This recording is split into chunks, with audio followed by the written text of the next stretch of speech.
ये बॉस निकल जाते थे, हमको ऑफिस में अंदर से लॉक करके शॉपिंग वॉपिंग करने चले जाते थे। एक दिन साथ पर्सनल टच में रहो, मुझे लड़कियों का नब्ज बहुत अच्छी तरीके से पता है। मेरे बोल रहे रत्ना को देख के बोल रहे लड़की बिल्कुल नहीं है, इसलिए इतना गर्मी है।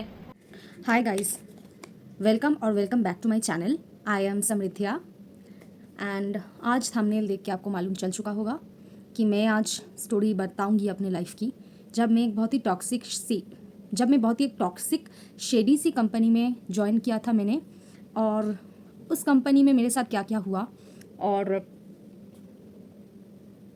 अगर ऐसा ही कुछ सिमिलर एक्सपीरियंस, कुछ सिमिलर शेडी थिंग्स आपके साथ भी किसी भी कंपनी में हुआ है तो let me know in the comments. और शुरू करते हैं कहानी। बात है 2024 का। ये उस वक्त का टाइम था जब मेरे साथ 2022 में मैंने आपको शेयर किया था मेरी एब्यूज़र वाली स्टोरी। मेरे लाइफ में बहुत कुछ एक साथ चल रहा था, बहुत कुछ एक साथ मैंने फेस किया।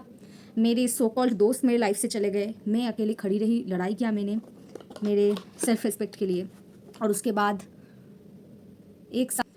एक साल से मैं बस बैठी रही घर पे, मैं बस सोती रहती थी, मैं बस उदास रहती थी। मैंने एक थेरेपिस्ट भी दिखाया था इसी दौरान। और इसके बाद 2024 में मैंने डिसाइड किया ऐसे तो मैं घर पे बैठी नहीं रह सकती, राइट गाइस। मेरा पढ़ाई कंप्लीट हो चुका है, मैंने हायर स्टडीज़ ऑनलाइन में मतलब डिस्टेंस वाला शुरू किया था, लेकिन वो मैंने कंप्लीट नहीं किया था।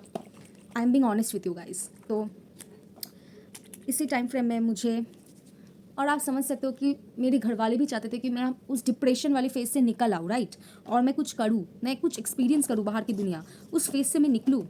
मैं अपने बॉडी को, माइंड को टाइम दे रही थी पूरा एक साल, 2023 का जो साल था। तो मैंने 2024 में सबके बात मानते हुए मैंने 3-4 जो जॉब्स वाला वेबसाइट है वहाँ पे मैंने अपने आप को दाखिल करवाया था। उसी में से एक वेबसाइट था, मैं किसी भी वेबसाइट का नाम नहीं ले रही हूँ क्योंकि पता नहीं क्या क्या सीन हो जाता है, मुझे तो नहीं पता, रिस्क नहीं लेने का। तो उसके बाद मुझे एक वेबसाइट से नोटिफिकेशन आता है कि आपका जो प्रोफाइल है और क्राइटेरिया है वो एचआर ने पसंद किया है। और मेरा जो क्राइटेरिया था, मैं मास कम्युनिकेशन की स्टूडेंट थी, तो कंटेंट राइटिंग, फ्रीलांस और कुछ तो एडवर्टाइजिंग, इन सारे मैंने वो कर दिया था, सिलेक्ट कर दिया था मेरा क्राइटेरिया लिस्ट में। तो वहीं से कहीं से तो आया होगा, और लोकेशन का रेंज भी मैंने दिया हुआ था। तो क्या हुआ, उन लोगों ने मुझे कांटेक्ट किया, वो जो एचआर थी वहाँ का, तो उन्होंने मुझे कांटेक्ट किया और बुलाया मुझे कि हाँ तुम्हारा रेज्यूमे हमने पसंद किया है, लेकिन एक हार्ड कॉपी लेके ये सारा जो और ये डॉक्यूमेंट्स लेके तुम फलाना दिन आ जाना, सुबह के 10:30 बजे इंटरव्यू होने वाला है, तुम आ जाना, इंटरव्यू दे देना। तो आई वॉज़ वेरी हैप्पी। इसके पहले भी मुझे 2-3 जगह पे इंटरव्यू देने जाने के लिए बुलाया गया था, लेकिन कुछ जमा नहीं, उन लोगों ने नहीं बुलाया, मुझे भी नहीं जमा, तो मैं नहीं गई थी। और इस टाइम पे मैं एकदम फ्रेशर थी और मुझे एक्सपीरियंस की ज़रूरत थी ताकि मैं कोई और भी बड़े कंपनी में ज्वाइन कर पाऊँ। तो मैं इस कंपनी का एक इमेजिनरी नाम दूंगी, ये एक ओरिजिनल नाम नहीं है जो उस कंपनी का नाम है। मैं ऑफकोर्स वो नाम नहीं बता रही हूँ, लेकिन अगर ये नाम जो मैं बोलने वाली हूँ, ये नाम अगर वास्तव में किसी भी कंपनी के साथ मिल जाए तो ये काल्पनिक नाम मैंने दिया है। मुझे किसी भी रेपुटेशन को हार्म करने का इंटेंशन नहीं है। तो मैं इस कंपनी का नाम रेबेका सॉल्यूशंस रख देती हूँ, रेबेका सॉल्यूशंस। तो मुझे उस कंपनी में इंटरव्यू के लिए बुलाया गया। मैं उस दिन गई इंटरव्यू देने, और मेरे जो बॉयफ्रेंड है उसका उस दिन छुट्टी लिया था उसने, क्योंकि मैं बहुत ही नर्वस थी, 2-3 जगह हुआ नहीं, 2-3 जगह मैंने छोड़ा, तो ऐसे माहौल में मुझे कुछ तो करना था, राइट। तो मैं बहुत ही नर्वस थी। तो मेरा बॉयफ्रेंड मुझे लेके गया तभी एक थोड़ा सा ना मेन सिटी में, ये इंटरव्यू का लोकेशन नहीं था, मतलब इंटरव्यू का लोकेशन क्या, उस ऑफिस में ही इंटरव्यू होना था जिस ऑफिस में मुझे काम करना है, माइंड यू गाइस। तो वो थोड़ा आउटस्कर्ट्स एरिया में था। तो हम मेट्रो करके गए और बहुत ही तकलीफ हुआ ढूंढने में, क्योंकि कुछ तो एली वैली क्रॉस करके था वो जगह। तो उस जगह पे जब हमने इंटरव्यू दिया तो मुझे ये बोला गया था कि तुम तो एडवर्टाइजिंग में हो, तो ये थोड़ा सा वो है, कॉलिंग का है, तो हमारा एडवर्टाइजमेंट में यही है। और जो और एक ऑफिस है कोलकाता की, और एक जगह पे है, वहाँ पे ये सब टाइपिंग वाइपिंग का काम होता है, मेन एडवर्टाइजिंग का काम वहाँ पे होता है। पहले तुम ये सब करो और अच्छा क्लाइंट का काम दिलवाओ हमको, हमारे अंडर जो पेपर्स है उनको हम ये देंगे तो उनका प्रॉफिट हमको मिलता है, ऐसा कुछ काम होता था वहाँ पे। तो मैंने एग्री कर दिया इसी बेसिस पे कि अच्छा है, ठीक है, मुझे बस बोलना है, और प्राइस अगर चीपर प्राइस में होगा तो क्लाइंट क्यों ही मना करेगा। ये लोग बोल रहे हैं कि ऑलरेडी फैक्ट चेक करके मुझे बोला जाएगा कि इनको मैरिज के लिए बोलना कि कहीं पे तो देखा है आपने दिया था, या फिर आप क्या करेंगे, ये सब कुछ मुझे समझाया गया था। समझ लो मुझे मेरी बात।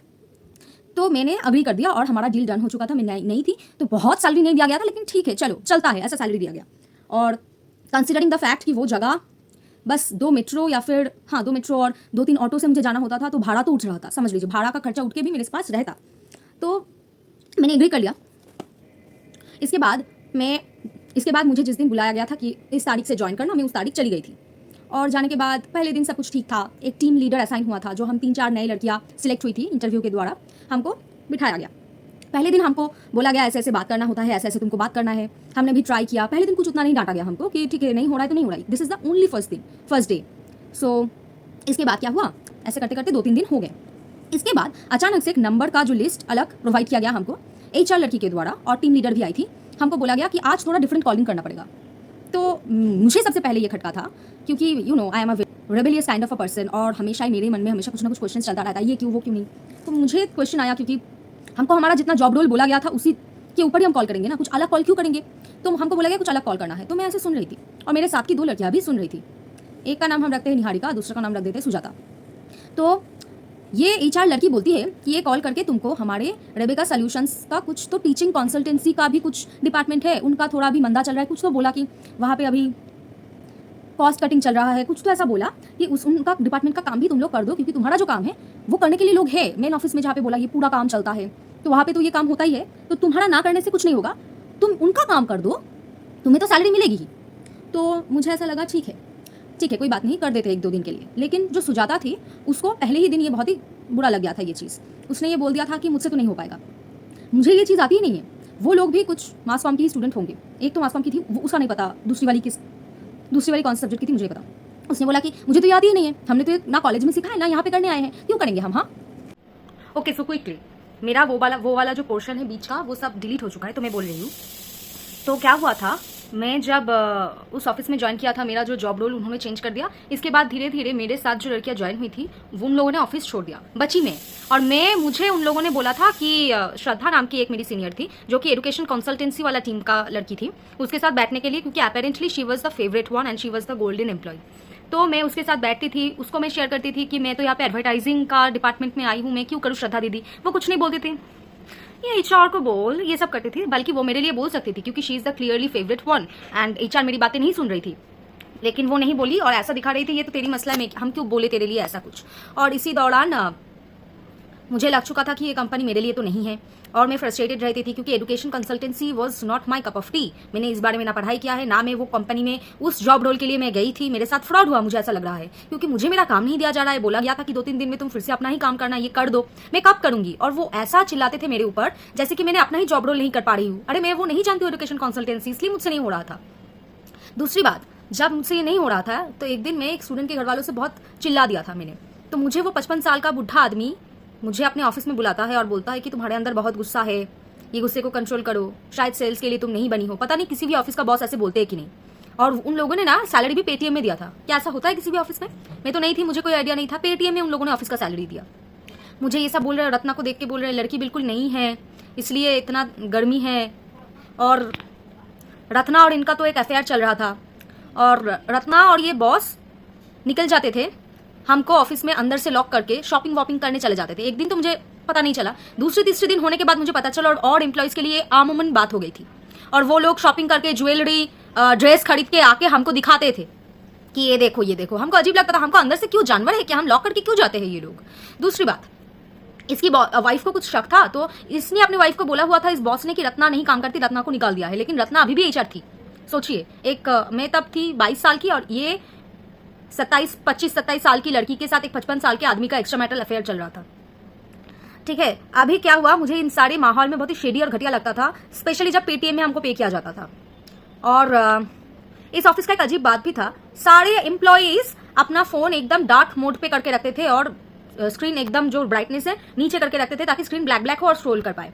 ये मुझे नहीं समझ आता था, मेरा नॉर्मल ब्राइटनेस था। एक दिन मैं ऐसे काम करते करते होता ना, चलो बहुत काम किया, अब थोड़ा फोन देखते हैं, फिर से काम करेंगे, 10 मिनट का ब्रेक। उस ऑफिस में वो नहीं कर सकते थे। मुझे उस दिन समझ आया, वहां पे एक CCTV कैमरा था जो वो बॉस और HR ऑपरेट करते थे, तो वो बॉस और एचआर एक दिन घुस आए, मेरे फोन ऐसे ले लिया। ऐसा किसी भी ऑफिस में होता है? उन लोगों ने बोला क्या बहुत हो रहा है बाहर, तुम लोग देख रहे हो, फोन देख रहे हो, और कौन देख रहा है? टीचर्स की तरह एबनॉर्मल थे वो लोग। फिर हंस रहे थे, फोन ऐसे दिया, काम करो, हम सब देख रहे हैं, ऐसे बातें करती थी। और फिर वो स्क्रीनशॉट लेके हमको व्हाट्सएप ग्रुप में भेजती थी वर्क वाले की, कोई अगर किसी की तरफ ऐसे बात कर रहा है तो भी मतलब तुम 2400 घंटे ऐसे खड़े, ऐसे अपना सर जमा के काम ही करो। थोड़ा बहुत शेडी ऑफिस था, बहुत ही अजीब सा ऑफिस था, हॉस्टाइल एनवायरमेंट था। तो चलो ये सब था। और क्या था, हाँ, मुझे एक दिन अपने ऑफिस रूम में इसने बुलाया था और बोला था कि देखो तुम मेरी बात सुनो, तुम ये काम छोड़ दो, लेकिन ये मेरा नंबर रख लो, पर्सनल नंबर, तुम मेरे साथ पर्सनल टच में रहो। मुझे लड़कियों का नब्ज बहुत अच्छी तरीके से पता है, मेरे बहुत फीमेल दोस्त है। और बताओ ना रत्ना, मैं कैसा हूँ, तुम्हारे दिल की बात नहीं पता कर पाता क्या? रत्ना दे वर सो क्रीपी। मुझे बोल रहे थे तुम भले ही नौकरी छोड़ दो लेकिन मुझसे टच में रहना, क्योंकि तुम्हारा जो गुस्सा है तुम मुझे शेयर कर सकते हो। बोल रहा है कि गांजा वांजा पीती हो क्या? मैंने बोला नहीं। तुम मुझसे इतने बड़े बुढ़े आदमी हो, तुम मुझसे ये सब क्यों पूछ रहे हो? मुझे नहीं मारना तुम्हारे साथ, चिल यार। तो अभी क्या हुआ, एक दिन जब मुझे ऑफिस छोड़ना ही था तब मैंने बस ऐसे ही मतलब जॉब हंट करने के लिए उसी जॉब के ऐप पे जहां से मुझे ये वाला मिला था, मैं ऐसे ही ढूंढ रही थी अपना डिस्क्रिप्शंस देके। क्या मेरे दिल में आया, मैंने ना ये रेबिका सॉल्यूशंस टाइप कर दिया। पता है मैं क्या देखती हूँ, ये रेबिका सॉल्यूशंस का मुझे वो दिख गया ऑफिस।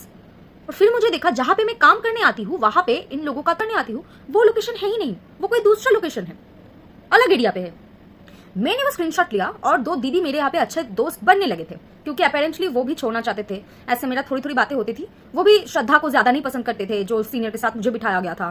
वो श्रद्धा इनकी फेवरेट थी, चापलूस काइंड ऑफ थी। तो हम दोनों ऐसे बातें करते थे, मतलब हम तीनों ऐसे बातें करते थे।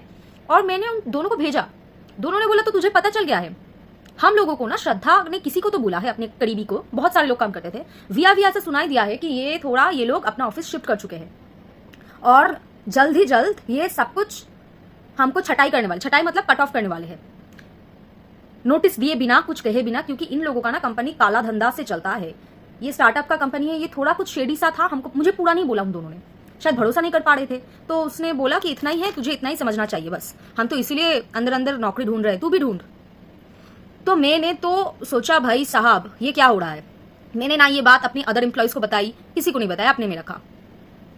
इसके बाद मुझे ऐसा लग चुका था कि ऑफिस मेरे लिए सही नहीं है। और अब मैंने धीरे धीरे घर वालों को भी बोल दिया कि मुझे ना, मैंने इतना भी नहीं बताया कि 1-2 दिन काम करा के ही मेरा जॉब रोल चेंज कर दिया। मैंने बोला बहुत दिनों तक काम करा है, अब वो बोल रहे हैं कि मुझे जॉब रोल शिफ्ट करना पड़ेगा, कि मैं क्यों करूँ वो चीज़, शायद मेरा रेस्पेक्ट बने रहे मेरे घर वालों के आगे।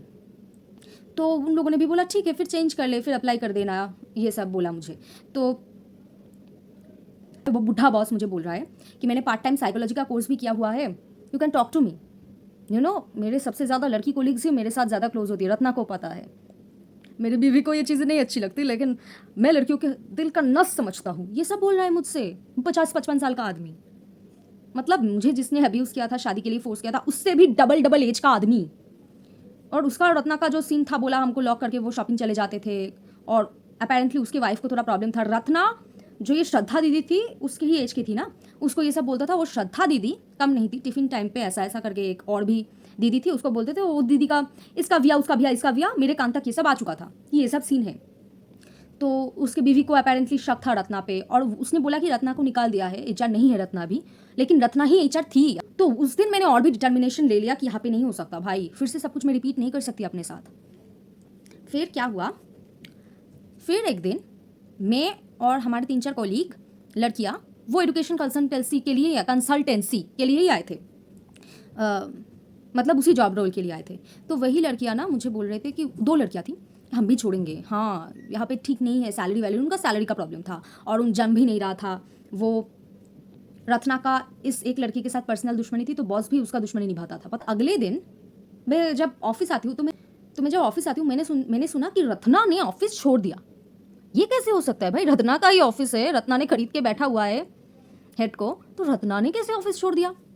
तो जो हमारा टीएल था, टीम लीडर थी, वो टीम लीडर काफ़ी ज़्यादा मायूस हो गई थी, ऐसा एक्टिंग कर रही थी, वो बहुत ही मायूस है। तो उसने भी हमको बोला कि रत्ना के बिना हमको बहुत फीका फीका लगता है, बल्कि हम और लड़कियों को रत्ना पसंद भी नहीं थी। मतलब एक ऐसी लड़की जो 50-55 साल के आदमी के साथ इसलिए क्योंकि उसको एक हायर पोजीशन मिले, वैसी लड़की को कोई भी नहीं पसंद करता था, और बहुत ही एरोगेंट रूट थी सबके प्रति, काम का अपना सिर्फ अपना ही देखती थी वो। तो टीम लीडर जो था थोड़ी सी चापलूस किस्म की औरत थी। तो ठीक है, वो दिन गया। उसके बाद टीम लीडर ने भी ऑफिस छोड़ दिया। तो हमको लगा ये सब क्या हो रहा है भाई। तो जो हमारा बॉस था वो उस दिन आया, टीम लीडर का भूमिका पालन किया। वो तो हमको और भी बुरा लगा वो दिन, बिल्कुल बोरिंग घटिया सा लगा। ऐसे खड़ा रहता था, ऐसे क्या हो रहा है क्या नहीं, और भी हॉस्टाइल एनवायरनमेंट लगने लगा था। उसी दिन मैं घर आके थोड़ा नया जॉब सर्च कर रही थी और मैंने ऐसा ही सर्च किया रेबेका सॉल्यूशंस। रेबेका सॉल्यूशंस का जो लोकेशन मुझे पहली बार दिखाया था, और इनका कोई ब्रांच नहीं है गाइस, कोई भी ब्रांच नहीं है। जो लोकेशन मुझे पहली बार दिखाया था वो लोकेशन चेंज हो गया था कोलकाता की दूसरी जगह पे। How is it possible. मैंने स्क्रीनशॉट लिया। जो 2 लड़कियां दीदी के साथ मुझे मेरी ज़्यादा बातें होती थी वो भी छोड़ना चाहती थी। मैंने उन दोनों दीदियों को भेज दिया कि ये क्या सीन है, इनका तो कोई ब्रांच नहीं है जितना मैंने सुना है। उन्होंने बताया तो तुझे भी पता चल गया। मैंने बोला क्या पता चल गया दीदी। बोल रहा है कि हमको भी बहुत टाइम से पता है, ये लोग हम सबको छटाई करने वाले हैं, मतलब करके निकालने वाले हैं। और ये लोग, ये सब कोई लेजिट कंपनी नहीं है, इनका ये सब धंधा है, ब्लैक धंधा। ये सब मुझे समझाया, मुझे अभी भी नहीं समझ में आया, जितना आया बोल रही हूँ। और ये लोग अपना लोकेशन शिफ्ट कर रहे हैं। और दूसरा भी रीज़न ये है कि इसकी पत्नी को शक हो गया था कुछ तो ये लोग लोकेशन शिफ्ट कर रहे हैं। और ये तूने अच्छा हमको प्रूफ दिया कि ये सच ही हो रहा है, क्योंकि ये हवा में श्रद्धा के मुंह से ये सब आया था। क्योंकि श्रद्धा इनका इतना अच्छा परफॉर्मर थी, सिर्फ श्रद्धा को एक्सक्लूसिवली इन लोगों के साथ ले जाया जा रहा था। जैसे कि ये टीएल भी किसी और जगह इन लोगों के साथ काम करती थी और श्रद्धा की तरह एफिशिएंट थी, इनके प्रति चाटुकार थी। तो ये श्रद्धा दीदी भी सबके साथ मीठी थी, लेकिन इनके साथ भी थी ऐसा, इनके मतलब ग्रुप में, इनर कोर ग्रुप में शामिल होना चाहती थी। तो श्रद्धा दीदी की वाया हवा में ये इनको पता चला था। बहुत ही जल्द रातों रात सबको निकालने वाले हैं। सोचो, वहाँ पे इतने लोग काम करते थे 1 साल से, मतलब 1 साल से यहाँ पे ही था ये सब कुछ तो गड़बड़ी हुआ, घोटाला हुआ इनका, क्योंकि ये लेजिट कंपनी नहीं था। मुझे उस दिन पता चला। फिर रजिस्ट्रेशन कैसे हुआ उस जॉब का ऐप में, मुझे नहीं पता यार। फिर मैंने जब देखा कि वो अलग लोकेशन में ऑलरेडी शुरू हो चुका है ऑफिस, शायद उसी कारण ये रत्ना पहले निकल गई, उसके बाद टीएल वाला जो मैडम थी वो निकल गई। उस ऑफिस का काम उनको संभालना होगा, क्योंकि यहाँ पे तो बॉस टीएल का काम कर रहा था, इनका 55 साल का बुढ़ा बॉस।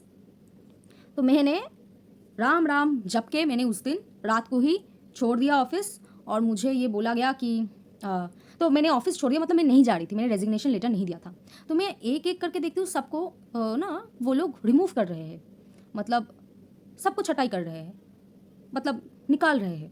तो 1 हफ्ता हो गया। उसके बाद मुझे ये बॉस फोन मैसेज कर रहा था कि शायद तुमको और ऑफिस में नहीं आना, तो आई एम टर्मिनेटिंग यू बोल के मुझे भी छटाई कर दिया गया उस ग्रुप से, मतलब मुझे भी कट ऑफ कर दिया गया। लेकिन खेला तो मुझे पहले ही समझ आ गया था, ये मेरे साथ होता ही। मैं अपना एनर्जी पुट करती, मैं अपना दिमाग पुट करती, ये सोच के कि शायद मुझे प्रमोशन मिल जाए, शायद मुझे तारीफ मिल जाए, शायद ये सब लेजिट कंपनी है। उस भ्रम में नहीं रही। आगे ही मुझे सारा सच पता चल गया कि इनका कुछ तो अजीब बातें था। एक्टिंग किया, बिल्कुल एक्टिंग किया उस रत्ना ने, मैं छोड़ूंगी, मुझे नहीं करना। उसके पहले मुझे लगा क्या नाटक हो रहा है। उसके अगले दिन वो छोड़ दिया उसने। टीएल ने भी बाकायदा व्हाट्सएप ग्रुप में रेजिग्नेशन लेटर पोस्ट किया कि टाइमिंग नहीं एडजस्ट हो रहा है मेरा, मुझे घर संभालना है। ये सब एक्टिंग किया उन्होंने। और मैंने उसी जॉब के ऐप में, वो लोग शायद सोच भी नहीं रहे होंगे कि हम ऐसा करेंगे, मैंने बस ऐसे ही टाइप किया था मेरे ऑफिस का नाम, वही ऑफिस का नाम किसी और लोकेशन में दिखा रहा था। वाह। और फिर हमको पता चली गया उस श्रद्धा के कि वो श्रद्धा किसी को तो बोल रही थी। वो हवा में हमारा कान तक आया कि उसको भी वो लोग ले जाएंगे, और किसी को ये बात नहीं बताया था। और बहुत लोग काम करते थे, सब ये जानते थे या नहीं जानते थे, सबको अचानक से निकाल दे रहे थे। क्या उनको सच पता था? लेकिन मैंने देखा, मैंने वो 2 लड़कियों को बताया। वो 2 लड़की भी शातिर शायाना लड़कियां थी, वो थोड़ी ना बताती किसी को। मुझे पता चल गया, वरना शायद मुझे भी नहीं बताते, मुझे भी ऊपर बताते, क्योंकि मैं छोटी थी ना। उन लोगों से बातें कर रही थी, उनको भी लगा ये लड़की अच्छी लड़की है, बहन जैसी है। शायद मुझे वो ऊपर बोलते, लेकिन सच कभी नहीं बोलते। तो यही था मेरा एक्सपीरियंस गाइस उस ऑफिस में। अगर आपके साथ भी ऐसा कुछ शेडी सा कंपनी वाला एक्सपीरियंस हुआ हो किसी भी ऑफिस में, तो प्लीज कमेंट में मेरे साथ शेयर करना। और आपके पास भी ऐसे कुछ स्टोरीज है चटपटे, तो मुझे शेयर जरूर करना। बाय।